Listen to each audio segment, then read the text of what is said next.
Good morning students. हाँ जी बच्चे, तो आज हम हिंदी की कक्षा में एक नया विषय पढ़ेंगे, नया टॉपिक करेंगे और हमारे उस टॉपिक का नाम है संख्या। आज हम संख्या के बारे में ज्ञान प्राप्त करेंगे कि संख्या क्या होती है। हाँ जी बच्चे, तो जैसे कि हम सभी अपने आसपास बहुत सारी वस्तुओं को देखते हैं।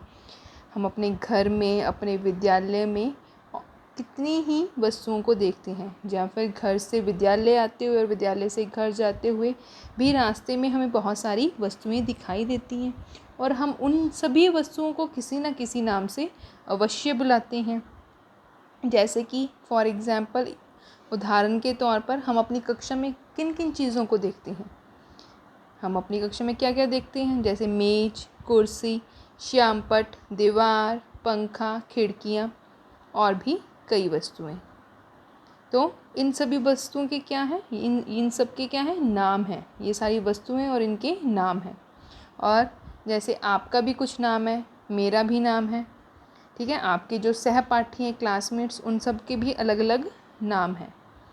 तो जो इस पृथ्वी पर जो प्राणी, जो कोई स्थान है या फिर वस्तुएं हैं, उन सब के कुछ ना कुछ नाम हैं। और हिंदी व्याकरण में इसी नाम को संख्या कहते हैं। तो बेसिकली संख्या क्या है, नाम किस किस के, प्राणियों के, स्थानों के और वस्तुओं के।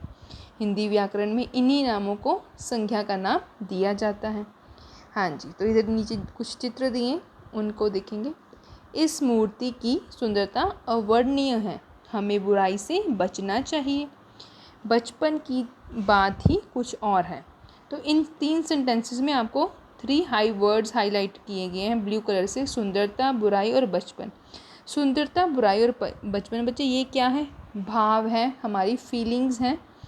ये वो वर्ड्स हैं कि नाम हैं जिनको हम फील कर सकते हैं बट देख नहीं सकते। सुंदरता को हम फील कर सकते हैं बट इनको टच नहीं कर सकते। सुंदरता को हम देख सकते हैं, फील कर सकते हैं, बट हम सुंदरता को टच नहीं कर सकते जाके। इसी तरह बुराई है, उसको हम देख सकते हैं कि हाँ जी, ये इस इंसान में ये बुराई है, ठीक है।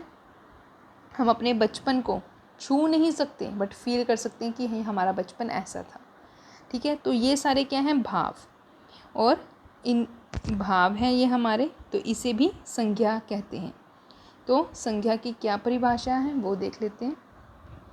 संज्ञा शब्द वे होते हैं जो किसी वस्तु, स्थान, प्राणी व भाव के नाम का बोध कराते हैं। जो हमें किसी वस्तु का नाम बताएं, किसी स्थान का नाम, किसी प्राणी का नाम या किसी भाव का नाम। वस्तुओं का नाम जैसे पुस्तक, मेज, कलम, टेलीविज़न। स्थान का नाम आगरा, विद्यालय, घर, दुकान। प्राणी का नाम रोहन, टॉमी, टीना, रेखा। भाव सुंदरता, मिठाई, सुंदरता, मिठास, सच्चाई, मित्रता। तो ये सारे क्या हैं, नाम हैं किसी कोई वस्तु का, स्थान का, प्राणी का और भाव का। तो ये संख्या है। किसी वस्तु, स्थान, प्राणी व भाव के नाम को संख्या कहते हैं। अब हम पढ़ेंगे संख्या के भेद। संख्या के 3 भेद होते हैं: व्यक्तिवाचक संज्ञा, जातिवाचक संज्ञा और भाववाचक संज्ञा। तो पहले पढ़ेंगे व्यक्तिवाचक संज्ञा क्या होती है। व्यक्तिवाचक संज्ञा क्या है, जो शब्द हमें विशेष वस्तु, स्थान का नाम बताएं उन्हें व्यक्तिवाचक संज्ञा कहते हैं। जैसे कि ये उदाहरण में देखेंगे, कपिल आज अंबाला जाएगा। तो कपिल नाम है, अंबाला कपिल प्राणी का नाम हो गया, अंबाला स्थान का नाम हो गया। तो ये स्पेशल मेंशन है कि इस स्थान का नाम क्या है, अंबाला।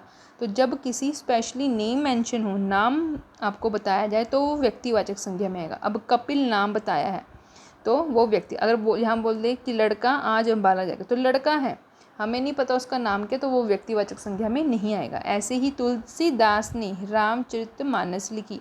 तुलसीदास प्राणी का नाम हो गया, रामचरितमानस मतलब हमारे धार्मिक ग्रंथ का नाम हो गया। तो ये स्पेशल नाम है, तो ये व्यक्तिवाचक संज्ञा में है। इसी तरह ताजमहल शाहजहां ने बनवाया था। ताजमहल, ठीक है, इमारत का नाम हो गया, शाहजहां व्यक्ति का नाम हो गया, तो ये व्यक्तिवाचक संज्ञा में आएंगे।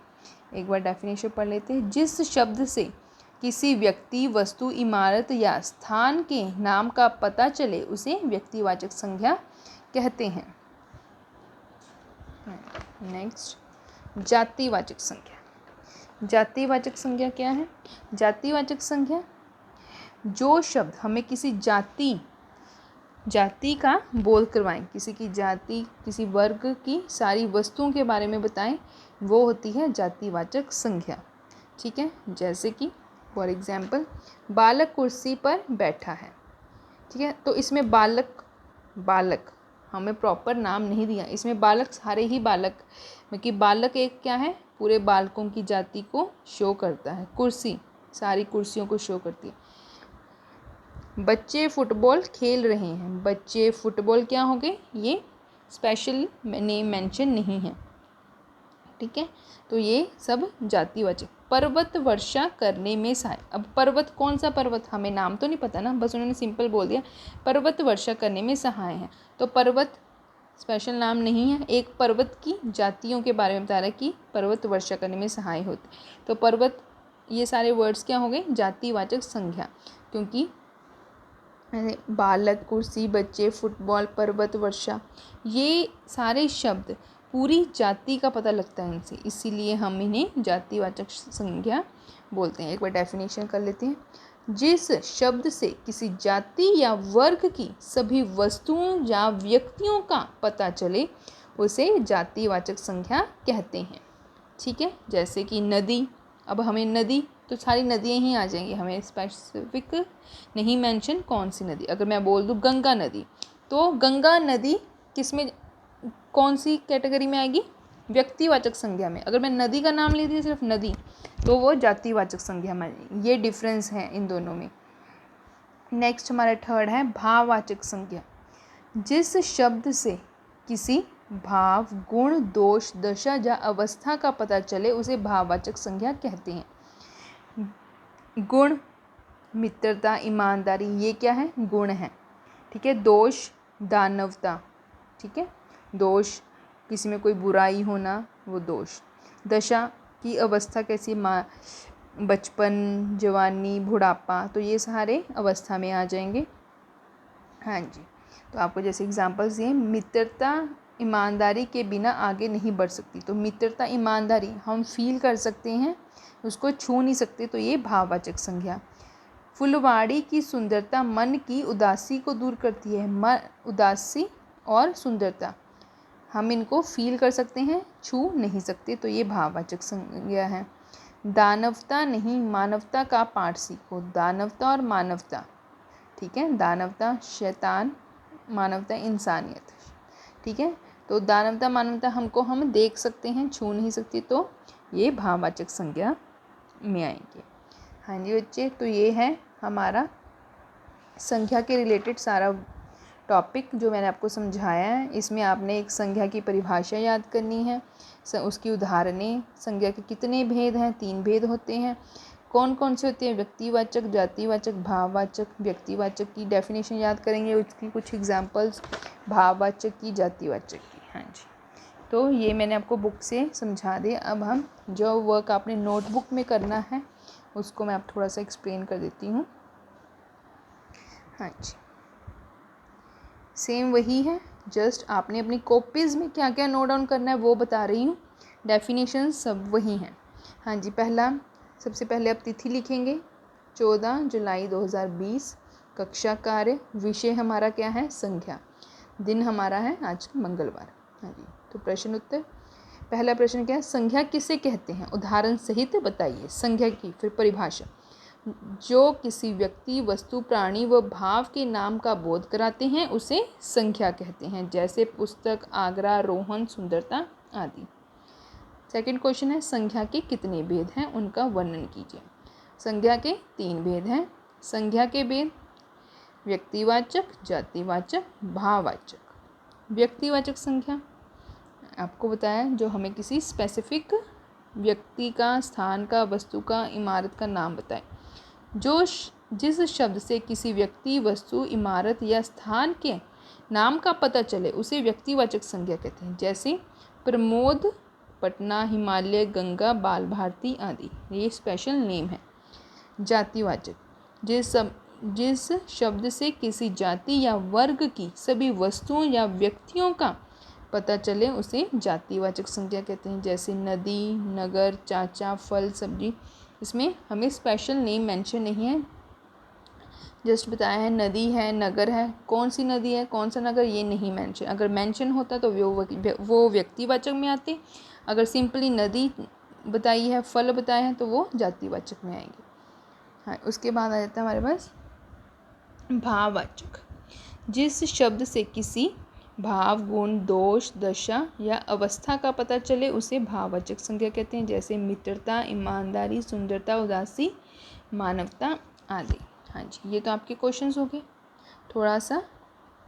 उसके बाद कुछ ऐसे आपको सेंटेंसेस आएंगे, उसमें से आपको चूज़ करना होगा, अंडरलाइन करना होगा। जैसे ये हैं, हाँ जी, नीचे लिखे वाक्यों में से संज्ञा शब्द रेखांकित, कि जो इनमें से संज्ञा वाले शब्द हैं उनको अंडरलाइन कीजिए। मोहन विद्यालय जा रहा है। मोहन नाम है, विद्यालय भी नाम है, तो ये संख्या में आ जाएंगे। तालाब में मछली तैर रही है। तालाब और मछली नेम है। ठीक है जी। सो पिताजी मेरे लिए खिलौने लाए हैं। पिताजी और खिलौने नाम आ गया, तो इसको पेड़ पर चिड़िया बैठी है। पेड़ और चिड़िया तो नाम आ गया। आज सोनम बहुत खुश है। सोनम व्यक्ति का नाम हो गया, इसीलिए अंडरलाइन करेंगे। खुश है भाव हो गया, इसलिए खुश को अंडरलाइन करेंगे। उसके बाद बच्चे आपको नीचे सेंटेंसेस दिए हैं, उनमें से संज्ञा छांटनी और उसका भेद लिखना है। मुरारी मेरा बड़ा भाई है, तो मुरारी स्पेशल नाम हो गया, तो वो व्यक्तिवाचक संज्ञा में आएगा। भाई, भाई, भाई पूरी जाति को आइडेंटिफाई करता है, तो ये आ जाएगा जातिवाचक संज्ञा। जयपुर दर्शनीय स्थान है। जयपुर अब जगह का नाम है, स्थान का नाम है जयपुर, प्रॉपर मेंशन है, तो ये व्यक्तिवाचक संज्ञा। मेरे पिताजी कानपुर में रहते हैं। पिताजी, पिताजी पूरी जाति को आइडेंटिफाई कर रहे हैं, स्पेशल नेम नहीं मेंशन पिता का, तो जातिवाचक संज्ञा। कानपुर स्पेशल जगह का नाम है, तो व्यक्तिवाचक। बुढ़ापा बहुत दुखदाई होता है। बुढ़ापा, बुढ़ापा हम फील कर सकते हैं, उसको छू नहीं सकते, तो वो भाववाचक संज्ञा। दुखदाई, तो दुख को हम फील कर सकते हैं, छू नहीं सकते, तो वो भी भाववाचक संज्ञा। कुतुब मीनार दिल्ली में स्थित है। कुतुब मीनार स्पेशल मतलब उस इमारत का नाम दिया गया है, जिसका स्पेशल नाम है, तो वो व्यक्तिवाचक। दिल्ली स्पेशल स्थान का नाम है, स्थान का नाम आपको मेंशन है कि वो दिल्ली है, तो ये भी व्यक्तिवाचक संज्ञा में आए। हाँ जी बच्चे, तो ये आज का हमारा टॉपिक है जो अभी कंप्लीट हो गया। मैंने आपको सब कुछ अच्छे से डिटेल में एक्सप्लेन कर दिया है। अगर किसी भी बच्चे को फिर भी कोई क्वेरी है, you can ask me, okay. और ये बच्चे आपका होमवर्क है, इसको आप अच्छे से मतलब अपनी नोटबुक्स में नोट डाउन करेंगे और देन उसको याद करेंगे। हाँ जी, you please students use pencil, ठीक है। आप अपनी पेंसिल का, मैंने पेंसिल लिखा है बट आप पेंसिल का यूज़ करेंगे। ओके बच्चे, thank you, have a nice day, God bless you all.